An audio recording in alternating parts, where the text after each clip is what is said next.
EİT Uluslararası Doktorlar Derneği 2011 yılında İstanbul merkezli kurulan uluslararası bir dernek.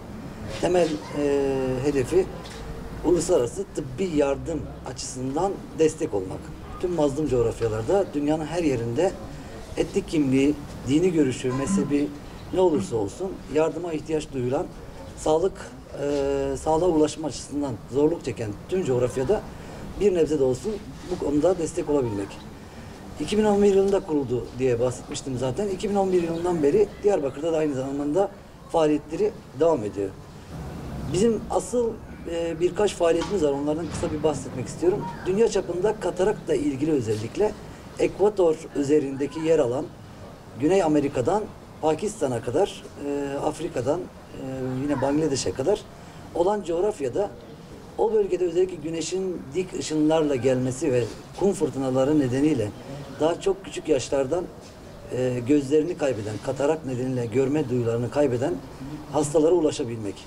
Suriye savaş mağdurlarının el, ayak gibi, kol, ayak gibi kayıp uzuvlarını 3 boyutlu yazıcılarla tekrar yeniden aynı fonksiyonları yerine getirebilecek şekilde uzuv oluşturabilmek. Bizim Diyarbakır'da yaptığımız faaliyetlerde ise daha çok yine Suriyeli savaş mağduru yetim çocuklara psikososyal destekte bulunmak. Daha önce pandemi öncesinde yine 20-25'er grupluk, 3'er grup şeklinde bu yetim çocuklara biz destekte bulunduk. Onların oyun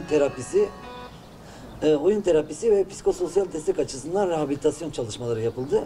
Bir de bunların anneleriyle ilgili yine çocukların terapisi bittikten sonra annelerine yönelik bir çalışmamız devam etti. Başta Sayın Valimiz olmak üzere Diyarbakır'daki yerel dinamikleri ve STK'ları da ziyaret ettik. Bu bağlamda hiçbir görüş ayırt etmeksizin yapabileceğimiz her türlü çalışmaları tüm kuruluşlarla, tüm kurumlarla Diyarbakır EİT olarak birlikte çalışma yapabileceğimizi, her konuda işbirliği yapabileceğimizi buradan söylemek istiyoruz. Bizim temel birlikteliğimiz zaten insani eksende, insani değerleri olan ve tıbbi yardım yapmak isteyen tüm sağlık çalışanlarıyla birlikte hareket etmek. Bu anlamda da diğer partner kuruluşlarla birlikte bu çalışmalarımızı sürdürebileceğimizi buradan sizler aracılığıyla deklar etmek istiyorum. Bizde tüm Türkiye'de 7.000-8.000 civarında EİT'e bağlı sağlık gönüllüsü arkadaşlarımız var. Hani bize üye temelli bir çalışma yok.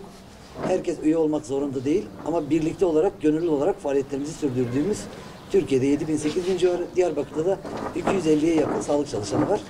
Bu sağlık çalışanları içinde tabii ki hekimler ön planda gözükse de diğer yardımcı sağlık personelleriyle ilgili ciddi bir sahada ekibimiz var. Arkadaşlarımızla gönüllümüz var. Bizim buradaki gönüllülerimiz hem uluslararası platformdaki çalışmalara katkıda bulunuyor, hem de yerelde yaptığımız hem eğitim çalışmaları hem diğer psikososyal destek açısından yaptığımız çalışmalarda gönüllü olarak çalışmaya devam ediyor.